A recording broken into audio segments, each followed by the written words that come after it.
మరి సార్కి అంతా గుర్తొస్తే నువ్వైపోతావు కదా మనోహరి. ఆ పరిస్థితే వస్తే ఏదో ఒకటి చేసేసుకే పోతాను. Thank you doctor. మేమిలా వచ్చినట్టు ఎవరితోనూ చెప్పకండి. పద.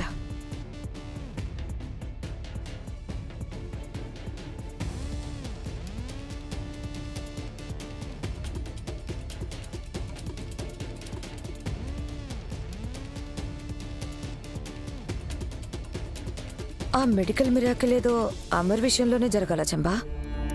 అది వైద్య శాస్త్రం అద్భుతం కాదు మనోహరి, బుజ్జమ్మ చేస్తున్న అద్భుతం. ముందు దానిలోని శక్తిని బయటికి లాగడమో దాన్ని చంపేయడమో చెయ్యి. అదే నీ సమస్యకి పరిష్కారం. ఆ పని చేయాలి చంబా. పద, ప్రచండ దగ్గరకు వెళ్దాం. ప్రచండను ఈ ఇంటి నుండి పంపించి వేసి నీవు తప్పు చేశావేమో బాలిక. అలా ఎందుకు అనుకుంటున్నారు? శత్రువుని ఎప్పుడూ మన చెంతనే ఉంచుకుని ఒక కంట కనిపెడుతూ ఉండవలే.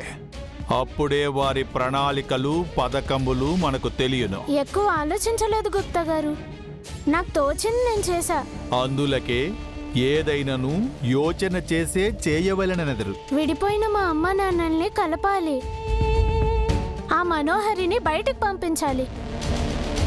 నేను అంతవరకే ఆలోచించాను గుప్తా గారు. ఎంతసేపు వారి గురించేనా? నీ గురించి నీవు ఆలోచించవా బాలిక?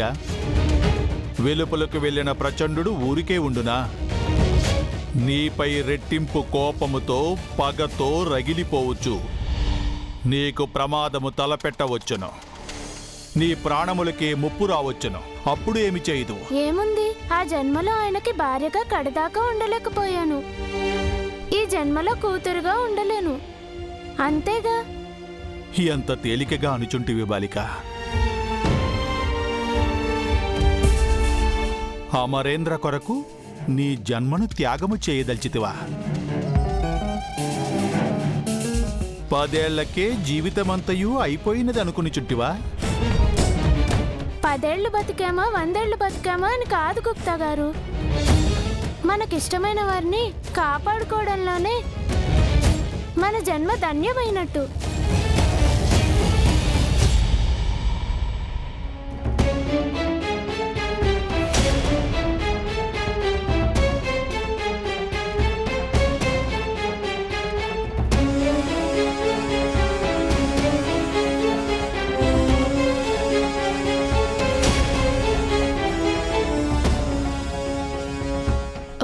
బుజ్జిమ్మ ఎవరితో మాట్లాడుతుంది?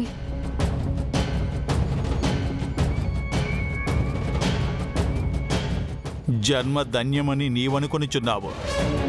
నీకు లభించిన ఈ జన్మ కూడా వ్యర్థమగునని మేమనుకొనిచున్నాము. పర్వాలేదు గుప్తా గారు, నా వాళ్ళ కోసం నేను ఎన్నిసార్లు చావడానికైనా ఎన్నిసార్లు పుట్టడానికైనా నేను సిద్ధమే.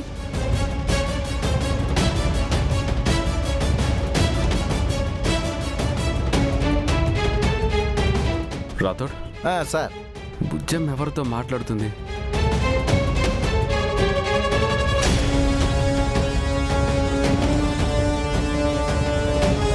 బుజ్జమ్మలో అరుంధతి మేడం ఆత్మ ఉందని సారుకు చెప్పకూడదు.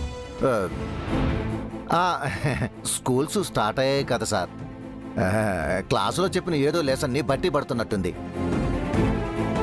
తను బట్టి పడుతున్నట్టుగా లేదు, ఎవరితోనో మాట్లాడుతున్నట్టుగా ఉంది.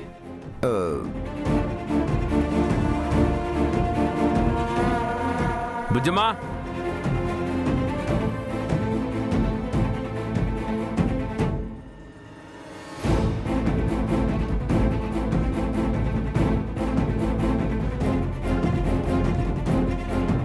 అమరేంద్ర నిన్ను పిలుచుచున్నాడు. మా గురించి అతగాడికేమీయో చెప్పక సుమి. నాకు తెలుసు కదా గుప్తా గారు, మీరు మాయమైపోండి.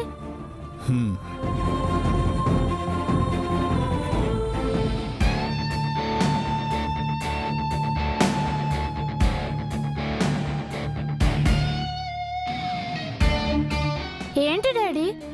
ఎవరితో మాట్లాడుతున్నావు బుజ్జమ్మ? అది డాడీ, మొక్కలతో డాడీ. ఏంటి, మొక్కలతోనా? అవును రాథోడ్, వాటికి కూడా ప్రాణం ఉంటుందని మా మిస్ చెప్పింది. వాటితో మాట్లాడితే అవి హ్యాపీగా ఉంటాయి. మన మైండ్ కూడా రిలాక్స్ అవుతుంది. ఈ కొత్త అలవాటు ఎప్పటి నుంచి బుజ్జమ్మ? నాకు ఎప్పటి నుంచో ఈ అలవాటు ఉంది డాడీ. కాకపోతే మీరిప్పుడు చూశారు. సరే వెళ్ళి రెడీ అవ్వు. Okay daddy.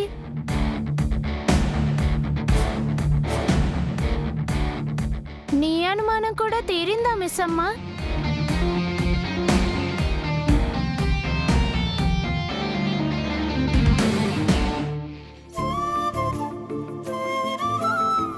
ఇంత చిన్న వయసులోనే తనకెంత మెచ్యూరిటీ ఉంది రాథోడ్. ఆ, అవును సార్. తన తల్లిదండ్రులు ఎవరో కానీ అదృష్టవంతులు. అవును సార్, నిజంగా బుజ్జమ్మ పేరెంట్స్ చాలా గొప్పవాళ్ళు. వాళ్ళెవరో కనిపెట్టాలి రాథోడ్. వాళ్ళని నేను చూడాలి.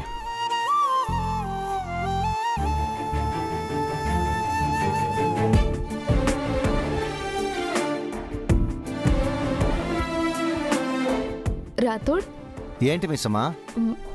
బుజ్జమ్మ ఎవరితో మాట్లాడుతోంది? మొక్కలతో అని చెప్పింది కదా మిస్సమ్మా.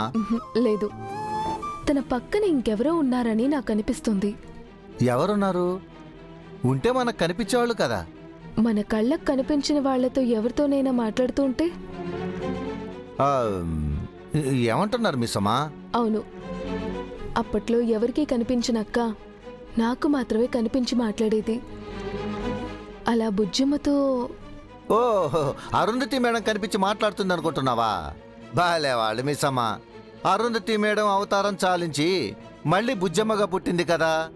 బుజ్జమ్మే అరుంధతి మేడం అయినప్పుడు మళ్ళీ బుజ్జమ్మతో అరుంధతి మేడం ఎలా మాట్లాడుతుంది? కానీ బుజ్జమ్మ ఎవరితో మాట్లాడుతున్నట్టు? నాకెందుకో ఆ ప్రచండ మీద అనుమానంగా ఉంది రాథోడ్.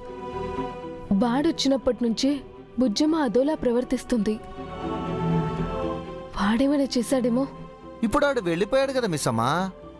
ఆయన బుజ్జమ్మను వాడేం చేస్తాడు?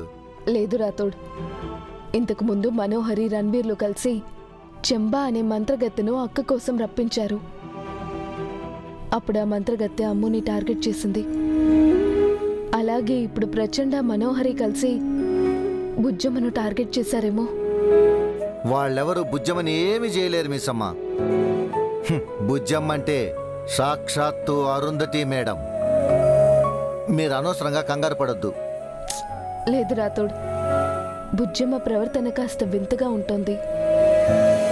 ఎందుకైనా మంచిది బుజ్జమ్మను ఒకసారి డాక్టర్కి చూపించాలి. అప్పుడే నా మనసు కుదుట పడుతుంది. సరే మిస్సమ్మా, వీలు చూసుకొని ఓసారి బుజ్జమ్మని హాస్పిటల్కి తీసుకెళ్దాం.